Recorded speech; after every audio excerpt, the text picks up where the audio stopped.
მოსამართლე ჯვებენაჭყებიამ სამოქალაქო აქტივისტი საბა სხვიტარიძე კვლავ პატიმრობაში დატოვა, არადა დღეს დაცვის მხარე ითხოვდა, რომ სხვიტარიძეს სხდომათა დარბაზი გირაოს სანაცვლოდ დაეტოვებინა, თუმცა დღეს კლანის სასამართლომ სრულად დააკმაყოფილა ბრალდების მხარის მიერ წარმოდგენილი შუამდგომლობები. ერთი ის, რომ საბა სხვიტარიძე კვლავ დატოვეს პატიმრობაში და ასევე გამოსაკითხ პირთა სიიდან ამოირიცხა თორნიკე ჯაფარიძე. დაცვის მხარის განმარტებით ჯაფარიძე არის სწორედ ის ადამიანი, ვინც ავტომობილში ესწრებოდა იმ მუქარას, რომელიც საბა სხვიტარიძის მიმართულებით ხორციელდებოდა. იურისტები განმარტავენ, რომ სხვიტარიძეს გაუპატიურებით ემუქრებოდნენ და სწორედ ამიტომ ითხოვდნენ, რომ ჯაფარიძე სხდომათა დარბაზში გამოკითხულიყო, თუმცა ის მხოლოდ სპეციალურმა საგამოძიებო სამსახურმა გამოკითხა და მას სასამართლოში ვერ ვნახავთ. დღევანდელ სასამართლო პროცესზე გამოიკითხნენ დაცვის მხარის მოწმეები, ის ადამიანები, ვინც იმყოფებოდნენ სასტუმროს მიმდებარე ტერიტორიაზე, იმ დროს, როდესაც აღნიშნული ინციდენტი მოხდა. დღევანდელ სასამართლო პროცესზე მოსული მოწმეები ამბობდნენ, რომ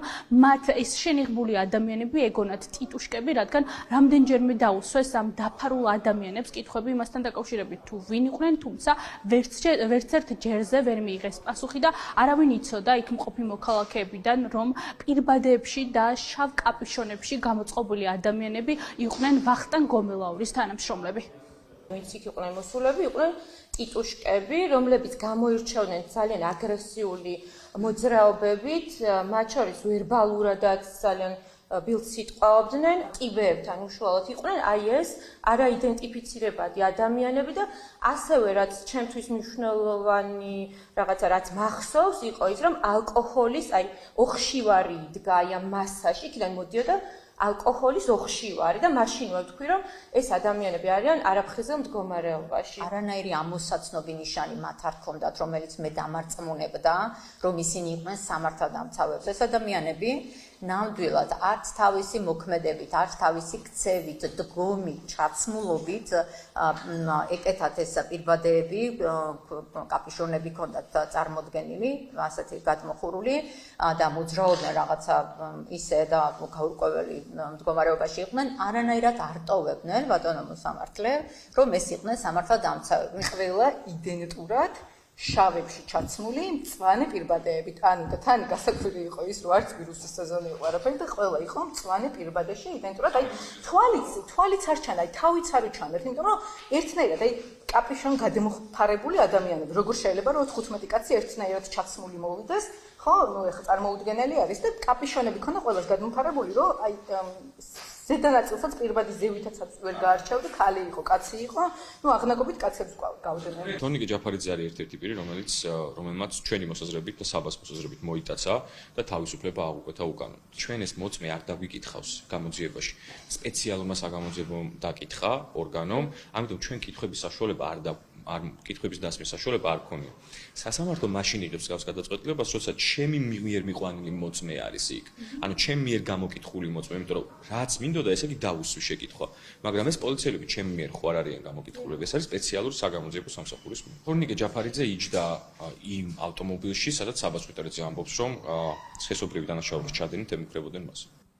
მოსამართლე ჯვებენაჭყებიამ პატიმრობაში დატოვა ანრი კვარაცხელიაც. დღევანდელ სასამართლო პროცესზე გამოიკითხნენ განსაკუთრებულ დავალებათა დეპარტამენტის თანამშრომლები ნიკა ჩავლეიშვილი და სიმონ ღამბაშიძე. ესენი არიან ის სპეცრაზმელები, რომლებიც ანრი კვარაცხელიას საქმეში არიან დაზარალებულები, თუმცა დღეს სხდომათა დარბაზში მოსულმა სპეცრაზმელებმა მოსამართლეს ვერ აჩვენეს ვერც ერთი დაზიანება, რომელიც მოლოტოვის კოქტეილის სროლის შემდეგ მიიღეს. მოწმეებმა ვერ მიუთითეს ასევე ვერც იმაზე, რომ მოლოტოვის კოქტეილი, რომელიც საპროტესტო აქციაზე იყო ნასროლი იყო ანრი კვარაცხელიას მხრიდან, დღეს მოწმეებმა სასამართლო დუმილის ფონზე დატოვეს.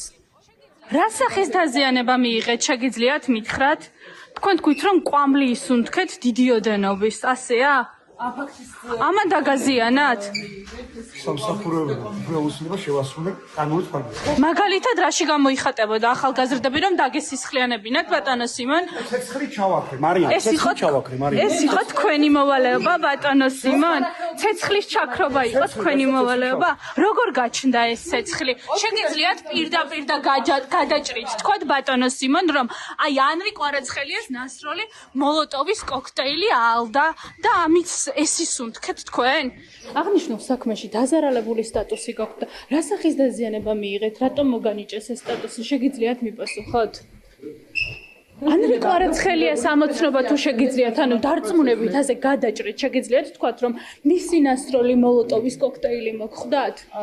ამზარ კვარაცხელიას საქმეზე დაკითხული სავარაუდო თითქოს დაზარალებულებისგან გავიგეთ ის, რომ არიან პირველ რიგში გედედეს თანამშრომლები, თუმცა არც ერთ მათგანს არანაირი სახის ფიზიკური ზიანი არ მიუღია, შესაბამისად ერთი მათგანი საერთოდ ვერ ამბობს რა იმის სახის დაზიანება ვინმე მიიღო თუ არა საერთოდ შემთხვევის ადგილას და ვთქვათ რა ფაქტთან დაკავშირებით გრძნობს თავს როგორც დაზარალებული. მეორე მესე სიტყვის მასალად როგორც თვითონ აღნიშნა, დაამატა ის, რომ ყვამლისგანაც შეიძლება ადამიანმა დაზიანება მიიღოსო, თუმცა იმ ფაქტზე და იმ მომენტში მიიღო თუ არა ბჭყალებში ეგრეთ წოდებული დაზიანება ყვამლისგან, რა თქმა უნდა, ეს ინფორმაცია არ მოუწოდებია, არ დაინტერესებულან საქმის მასალებით, არ იციან ერთ-ერთ მომწონს საერთოდ არ იცის რა შედარებიან აზარ კვარაცხელიას და ბუნებრივია თვითონვე თქვეს, რომ არანაირი სახის პრეტენზია ამ ადამიანთან არ აქვს. სინდისის პატიმრების ადვოკატები პირდაპირ ამბობენ, რომ ამ დრომდე პროკურატურას არც ერთი პატიმრის საქმეზე არ წარმოუდგენია უტყუარი მტკიცებულება და ასევე ის მოწმეები, რომლებიც სხდომათა დარბაზში მიდია ურთიერთ გამომრიცხავ ჩვენებებს აძლევენ.